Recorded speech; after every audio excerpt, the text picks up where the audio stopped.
Herkese merhaba. Yeni analiz videosuna hoş geldiniz.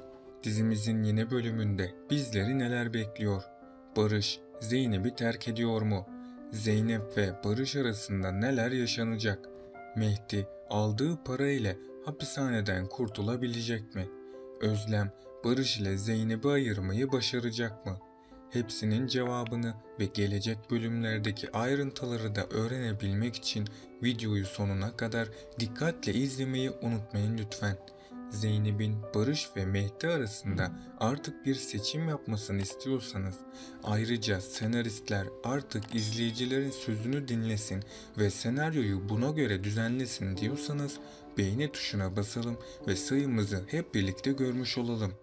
Dizimizin yeni bölümünde Zeynep'in Barış'a söylediği yalanlar ortaya çıkacak. Çünkü son bölümde Barış Zeynep'i cezaevinden çıkarken yakalamıştı ve bu yüzden Zeynep'in halen Mehdi'yi sevdiğini düşünecek. Büyük ihtimalle Barış Zeynep'e bu konudan dolayı çok kızacak. Ama Zeynep yine kendisini masum göstermeye çalışacak. Barış da Zeynep'e aşık olduğu için ona olan sinirini çok da belli edemeyecek. Zeynep de Barış'ın bu halinden faydalanacak tabii ki ve Mehdi'yi hapisten kurtarmak için çalışmalarına kaldığı yerden devam edecek. Mehdi ise şimdilik hapiste kalmaya devam edecek. Çünkü en son hastanedeki adam hayatını kaybetmişti ve Mehdi bu yüzden suçlamalardan kurtulamadı. Mehdi iki ihtimale göre hapishaneden kurtulabilir. Birinci ihtimalde Zeynep, Ercan'ın sevgilisini ikna etmeye çalışacak. Buse de Zeynep'e yardım etmek istemeyecek. Ama sonradan Zeynep, Buse'ye yüklü miktarda para teklif edecek. Buse de Ercan'ın ifadesini değiştirmesi için cezaevine gidecek. Böylece Ercan ifadesini değiştirmiş olacak ve Mehdi'nin suçsuz olduğunu söyleyecek. Mehdi bu şekilde hapisten kurtulacak. İkinci ihtimalde ise kimse Zeynep ve Mehdi'ye yardım etmeyecek. Veysi amaçlarına ulaşmış olacak. Zeynep de son çare olarak savunma şeklini değiştirecek. Zeynep, Mehdi'nin o adamı isteyerek bıçaklamadığını ispat etmeye çalışacak. Yani Mehdi'nin kendini savunmadan yararlanarak serbest bırakılmasını hakimden isteyecek.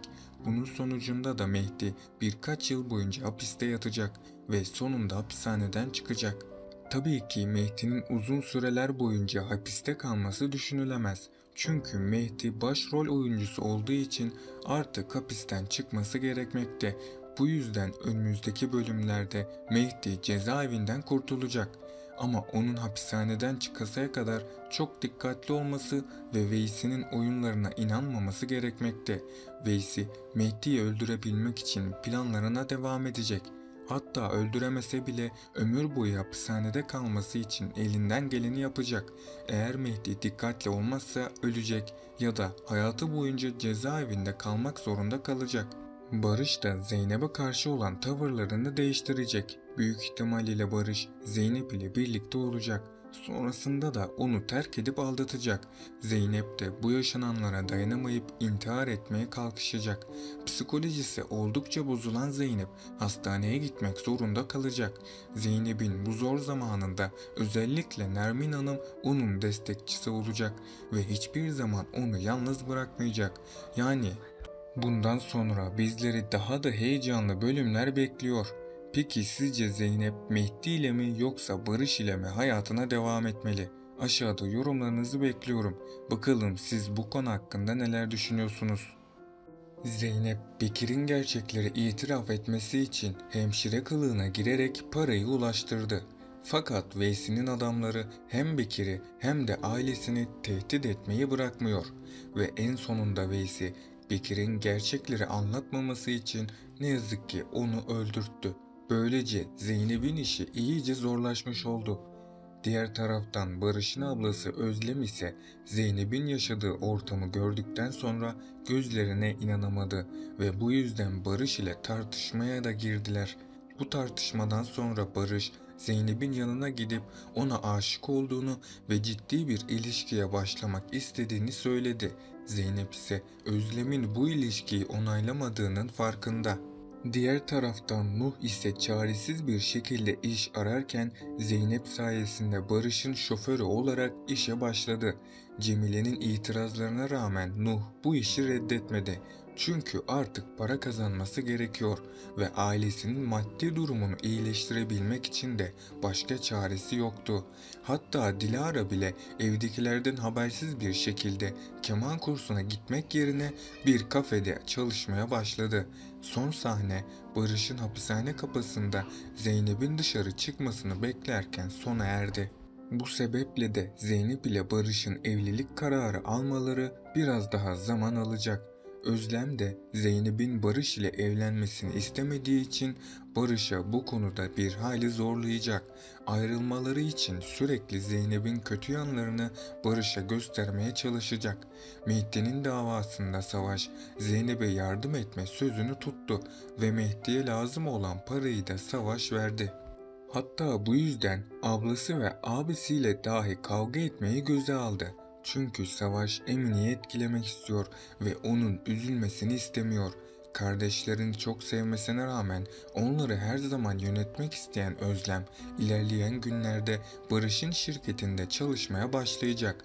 Avukatlığına devam eden Özlem, Zeynep ile sık sık tartışmalar yaşayacak. Öte yandan Zeynep hem mesleğini tehlikeye attığı için hem de yalan söylediği için Barış ile arasındaki gerginlik bir süreliğine daha devam edecek. Ancak Zeynep Mehdi'ye verdiği sözü tutmaya devam edecek ve onu hapisten çıkarmanın başka yollarını arayacak. Barış'ın Zeynep'e olan öfkesi henüz geçmemiş olsa da ona olan tutkulu aşkı onu affetmesine yardımcı olacak. Böylece cezaevinde Mehdi'yi zor günler beklerken Zeynep ile Barış arasındaki yakınlaşmalar da kaldığı yerden devam edecek. Ne yazık ki tüm olaylar üst üste yaşandı. Zeynep'in ne yaptığını bilmez bir durumda hareketlerine devam etmesi biz izleyicileri oldukça üzüyor. Eskiden güçlü bir kadın olan Zeynep'i göremiyoruz. Onun yerine sürekli fedakarlıklar yapan Zeynep'i izlemek zorundayız. Kendisini sürekli birilerine karşı borçlu hissettiği için de başına gelmeyen şey kalmadı diyebilirim. Mehdi kısa sürede hapishaneden çıkacak ve Mehdi artık akıllı bir şekilde davranmaya başlayacak. Zeynep ve Barış'ın romantik sahnelerinden sonra Zeynep'i hapishane çıkışında yakalayan Barış'ın kalbi bir kez daha mahvoldu. Daha öncesinde Nuh sayesinde yakalanmaktan kurtulan Zeynep bu sefer köşeye sıkıştı. Bu karşılaşmadan sonra Barış'a karşı oldukça zor durumda kalacak. Üstelik Zeynep'in Mehdi için Savaş'ı da kullandığını, Savaş tüm suçlamaları kendi üstüne alacak. Zeynep'i kurtarmak isteyecek ama bunda başarılı olamayacak. Bu karşılaşmadan sonra Zeynep ve Barış arasındaki ilişki büyük bir darbe alacak. Ablası Özlem'in de etkisiyle ne yazık ki Barış bir süre Zeynep'ten uzak kalacak. Böylece bu analiz videomun da sonuna geldik arkadaşlar. Bunun gibi videoların devamının gelmesini istiyorsanız kanalıma abone olup bu videoyu beğenerek bana ve dizimize destek olmuş olabilirsiniz. Ayrıca bildirimleri de açarak yeni gelen videolardan ilk siz haberdar olabilirsiniz. Sonraki videolarda görüşmek üzere. Şimdilik hoşça kalın.